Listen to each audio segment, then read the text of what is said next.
Good morning, students. Today we are going to discuss about the living world. This is the first chapter of biology in 11th. This is the 11th chapter. The living world. As name indicates, living worlds means the world of livings. So, students, we can see in surroundings different or amazing kind of flowers, birds, animals, and this whole world is amazing. So, the question is, what is life? What is living, because all these organisms which are present in our surroundings, they are made up of all these together, living and non-living. The question is, what is life? What are the living organisms? And the second question, what is the purpose of life? So what is life or what are living? So we can discuss here in this chapter. Life, those organisms who are having life, they are alive and they are forming the living world. Those organisms who have life, they are living organisms, and those who are not having life, they are non-living organisms. So again we can easily differentiate between this living and the non-living organisms, but certain characteristics are there on the basis of which we can differentiate living from the non-living. As I told you, living are those organisms which have life. Okay, so what are the characteristics, what are the important features which are just differentiating these living from the non-living? So we can easily say that first characteristics, that living can grow. They can grow in size. As we know, we are very small when we have born, and after that we are continuously growing and showing growth. And these plants, animals, all the living organisms, they are showing growth and they are continuously increasing in this their size. That is the growth. But non-living things, they are not growing. This is the major difference between living and non-living. The second difference is that living can reproduce.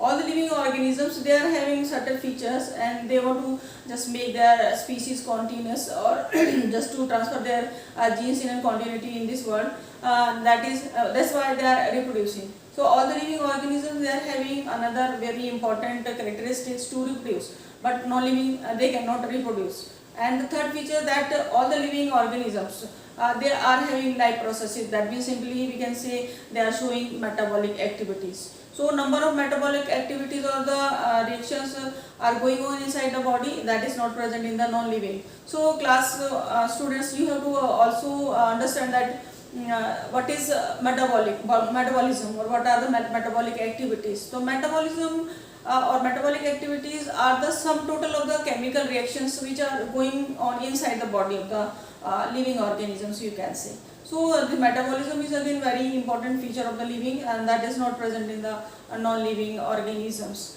Again, the very important feature that differentiates the living from the non-living, that is the self-consciousness.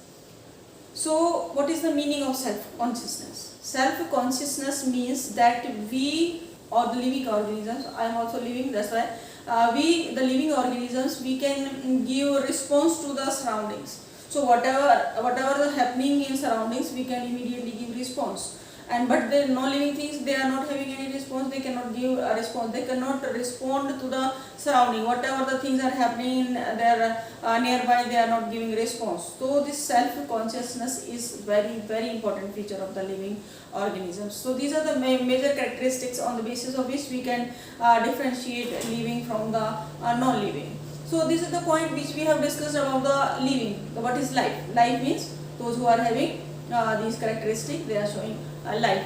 Now the second important point which is coming is the biodiversity. So class, what is biodiversity? What is living? As I just told you, what is living and those who have life, and what is the purpose of living, and what are the characteristics, we have already discussed. Now the second point is biodiversity. What is biodiversity? As I told you in the starting, that this universe, this world is made up of different kind of organisms, so different kind of plants, different kind of animals, birds, butterflies, microbes, viruses, number of things are there. Though viruses are not is a controversial, virus you can also, this is living or non-living. Again, we are having always a controversy regarding virus. So these living organisms, they are present in millions in the universe. So this different form of living which is present in the universe, or the different form of living organism, that is known as the biodiversity.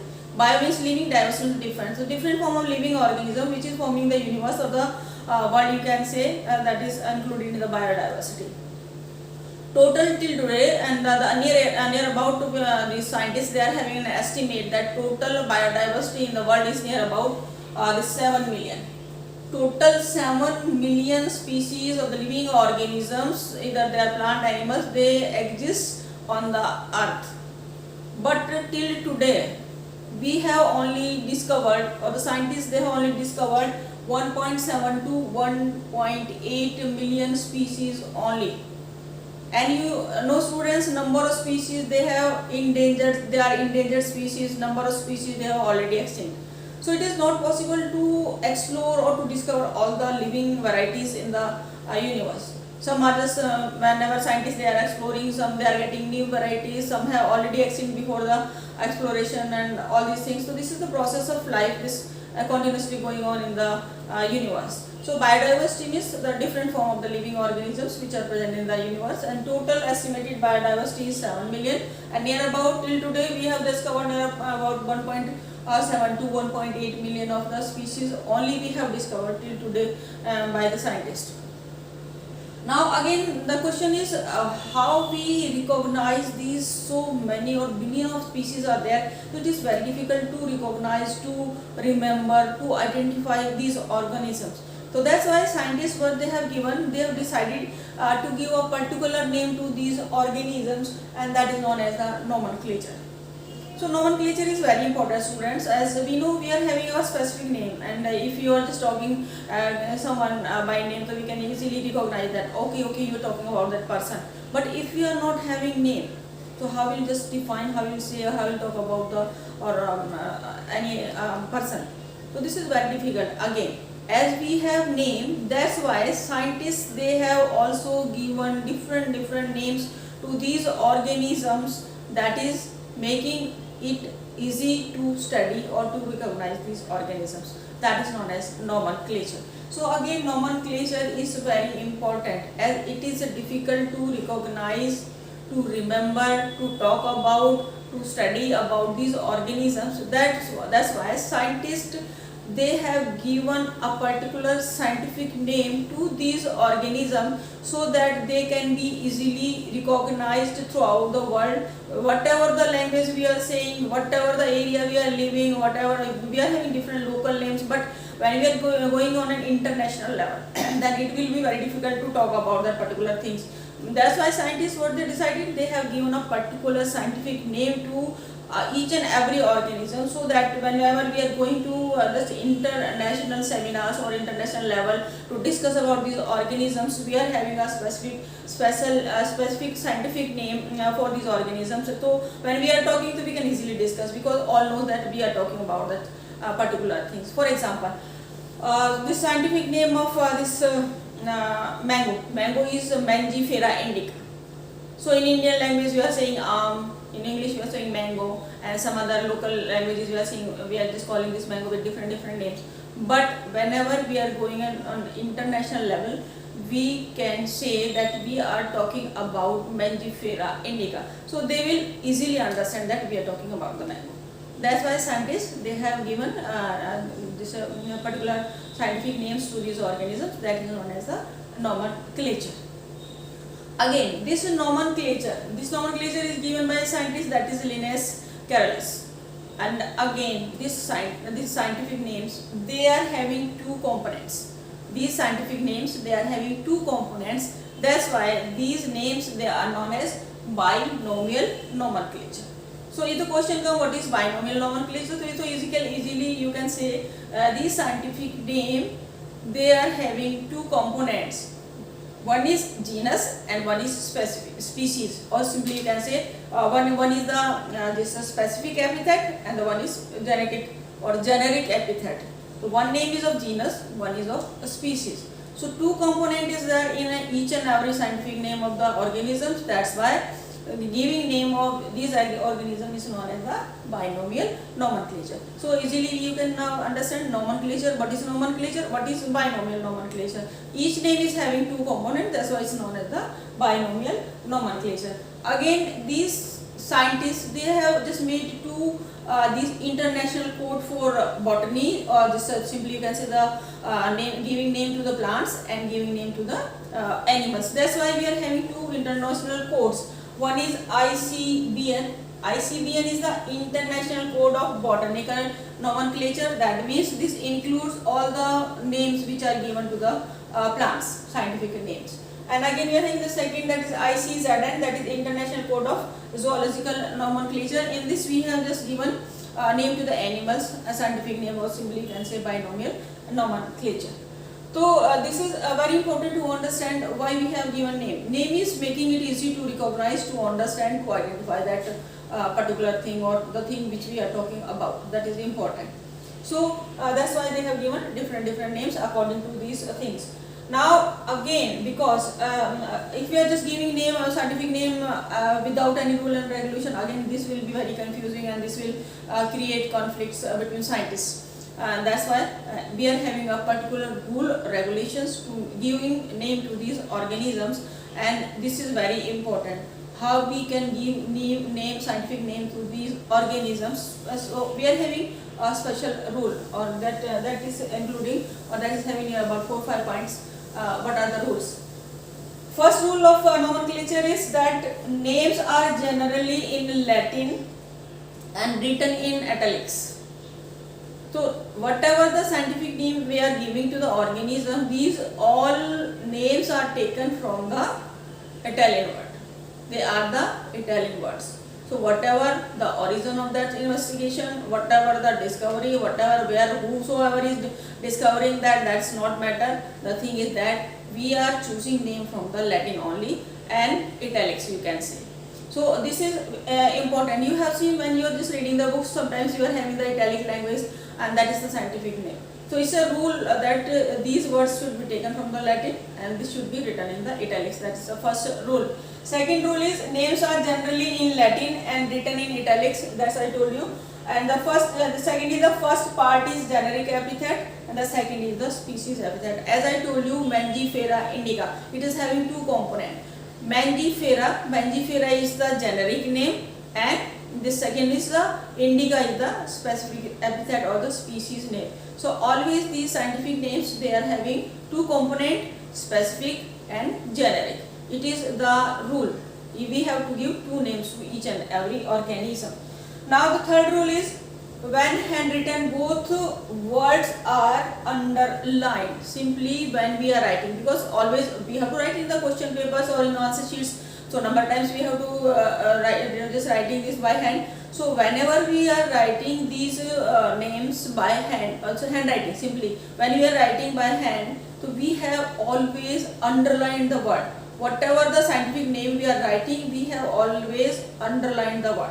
That is the rule again. If you are not underlining the name, that is wrong. So we have to underline always whenever we are writing by hand. So when they are printing, then it is written in the italics. There is no problem. ठीक है. तो उसके बाद हमारे पास आता है fourth rule, name of the genus. That means the first word that starts with the capital letter. For example I can write है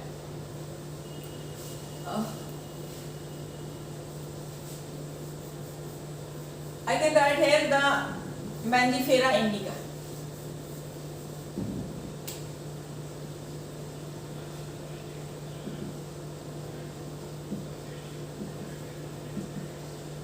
Always just draw line, underline these words. Mangifera, as I written this word by the capital word, Mangifera indica. This is the genus and this is the species. So this is the specific epithet and this is the generic epithet, and this word will start with the capital letter and this will start with the small letter. This is the rule, fourth point of just writing these scientific names. So these are very important these rules, how to write the scientific names.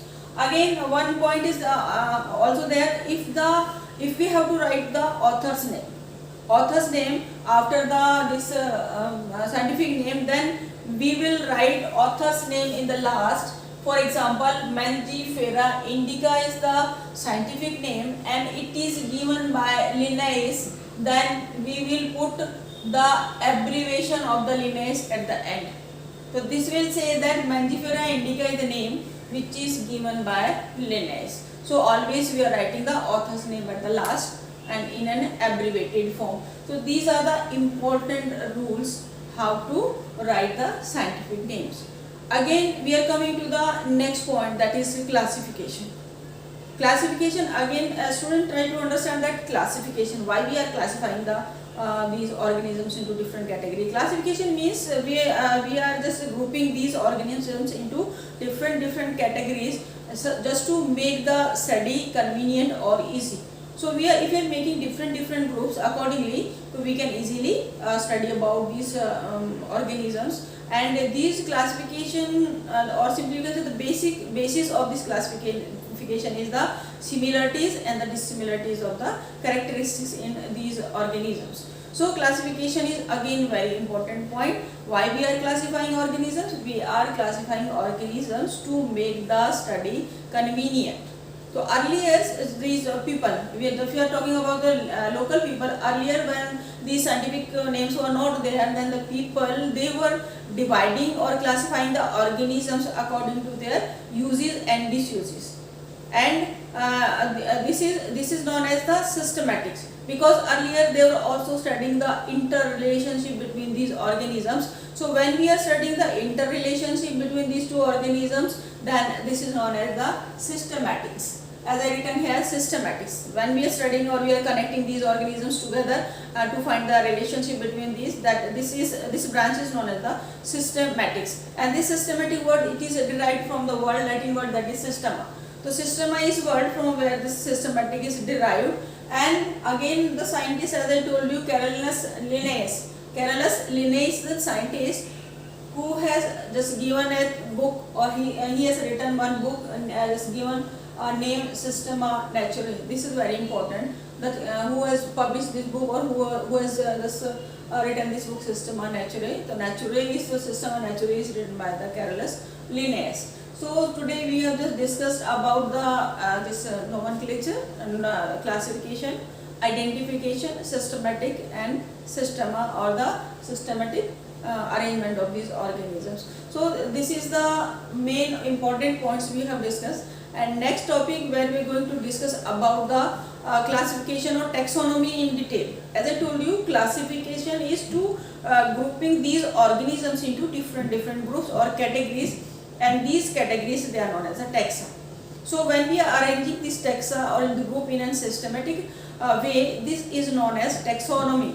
So again the next topic we are going to discuss is the taxonomy or the taxonomical hierarchy, that is arrangement of these groups of organisms systematically, just to make the study easy or just to make the things convenient, so that we can easily understand or we can easily learn the things. So class, please just go through it and learn these things properly. As we have discussed today, we discussed about the living world, what is living, what are the characteristics of the living, and what is this nomenclature, what is binomenclature, what are the rules for the binomial nomenclature, and we have just studied about the classification and the taxa. Taxa are the nothing but they are the categories or the groups on the basis of which we have divided the organisms, and these taxa are made on the similarities and the dissimilarities. So now this is the end of this topic. Next topic will be, that is taxonomical hierarchy and the taxonomical aim, that we will discuss in the next video. Till then, bye, thank you.